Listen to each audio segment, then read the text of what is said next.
Halo, Assalamualaikum warahmatullahi wabarakatuh. Kembali lagi di pembelajaran online Bahasa Indonesia.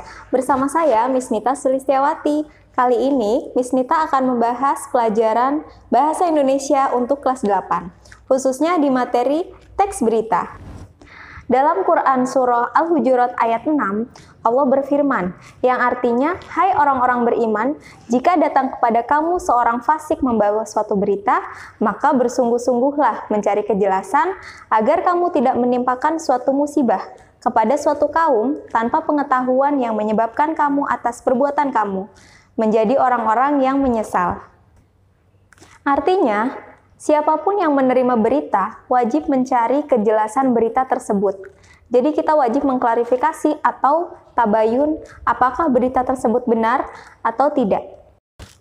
Jadi berita itu adalah segala sesuatu yang diberitakan, bersifat aktual dan faktual. Aktual itu sesuatu yang sedang terjadi saat ini, sedangkan faktual merupakan kejadian yang sesungguhnya atau sebenar-benarnya. Kemudian ada ciri-ciri sebuah berita. Ciri-ciri sebuah berita yang pertama adalah faktual atau sesuai fakta. Maksudnya, berita harus sesuai fakta yang ada dan bukan opini penulis, serta tidak ada rekayasa.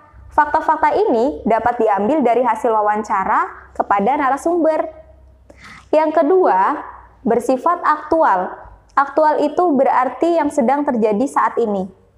Maksudnya, berita melaporkan atau memberitakan suatu peristiwa atau kejadian yang baru terjadi atau sedang terjadi saat ini. Yang ketiga, memberikan keterangan waktu dan tempat yang jelas. Yang keempat, menggunakan bahasa yang jelas atau baku.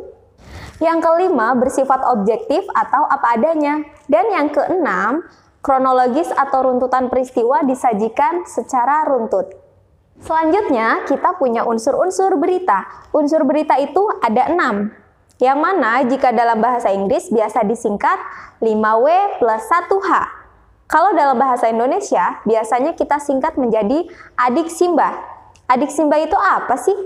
A-nya adalah apa, D-nya di mana, K-nya kapan, C-nya siapa, M-nya mengapa, dan bagaimana. Nah, tinggal dari masing-masing unsur tersebut dijadikan ke dalam bahasa Inggris, yaitu apa menjadi what, di mana menjadi where, kapan menjadi when, siapa menjadi who, mengapa menjadi why, dan bagaimana menjadi how. Dari unsur tersebut biasanya terdapat sebuah pertanyaan dari adik Simba tadi. A. Pertama, apa? Apa itu biasanya pertanyaannya peristiwa apa yang sedang terjadi, sedangkan di mana? Di mana peristiwa tersebut terjadi? K. Kapan? Kapan peristiwa tersebut terjadi? C. Siapa? Siapa yang terlibat dalam peristiwa tersebut? M. Mengapa? Mengapa peristiwa tersebut terjadi? Biasanya di kata mengapa itu jawabannya adalah sebuah alasan, penyebabnya. Sedangkan bagaimana itu adalah kronologis dari ceritanya atau peristiwanya. Nah, di teks berita juga mempunyai struktur. Apa itu struktur? Biasanya struktur teks berita itu digambarkan dengan segitiga. Tapi segitiganya terbalik ya. Jadi seperti ini. Nah, bagian paling atas itu berisi yang namanya kepala berita atau headline.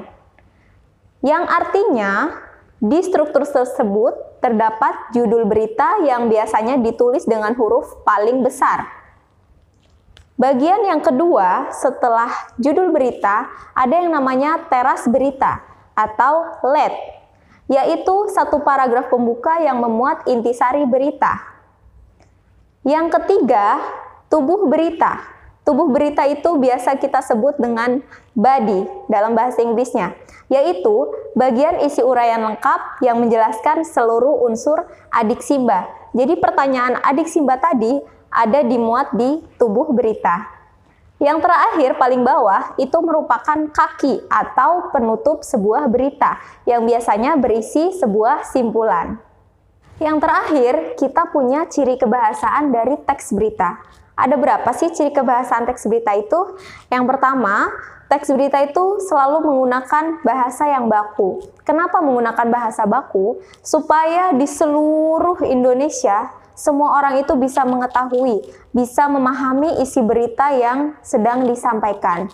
Contoh saja, misal tidak menggunakan bahasa baku. Misalnya, dulu itu pernah terjadi tsunami di Aceh. Kemudian, jika beritanya menggunakan bahasa Aceh, tidak mungkin seluruh Indonesia bisa mengetahui isi dari berita tersebut.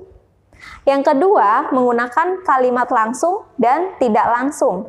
Kalimat langsung tentunya ditandai dengan tanda kutip 2.